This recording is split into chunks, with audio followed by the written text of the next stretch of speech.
Hello everyone, this is Tom Fox and I'd like to welcome you to the Daily Compliance News.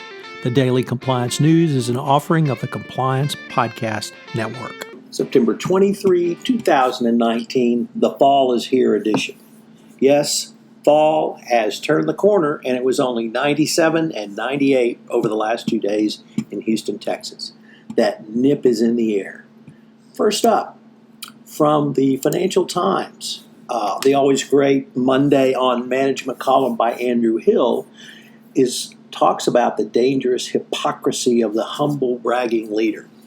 Humility is an age-old concept, but Hill has recently noticed how many chief executives and politicians are boasting about, commenting on how humble they are. Not a week goes by without a high-profile leader declaring they have been humbled by a promotion prize, a successful project, etc. What is the difficulty in this? Well, it becomes a synonym. It has become a synonym for being proud, and this means that if you are simply bragging about how humble you are, you've got a very big issue coming forward. Next up, bad news on the WeWork front, or as the title of this podcast suggests, we've turned a corner. As some WeWork board members seek to remove the CEO, Adam Neumann, so that they can move forward to go public.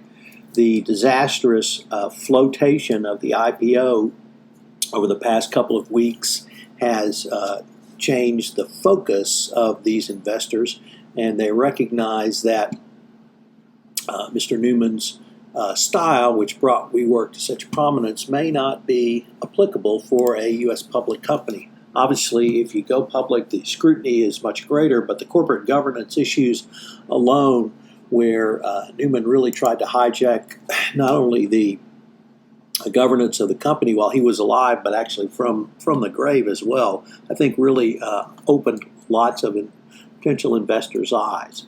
So it's unclear whether he will go the road of Travis Kalanick from Uber, but it is certainly something that bears worth watching.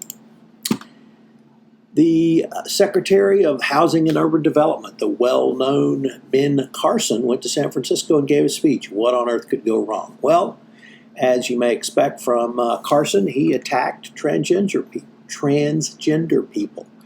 He gave a speech where he expressed concern about, quote, big hairy men, end quote, trying to infiltrate women's homeless shelters that apparently are funded by HUD. These remarks visibly shocked and upset many of the 50 HUD staffers who attended the meeting and prompted at least one to walk out. Carson said his remarks were misconstrued. Although it's been Carson, so perhaps everything he does is misconstrued. And finally, is it Memorex or is it the original?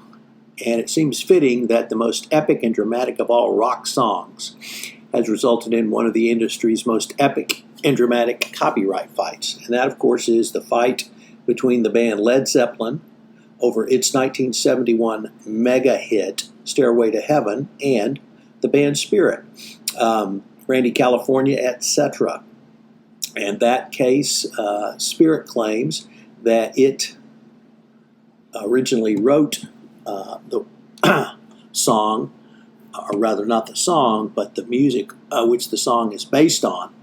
The Led Zeppelin originally had won a copyright suit, but now the band Spirit's, the trustees which own the rights to Spirit's music, are back in court seeking compensation for a Stairway to Heaven.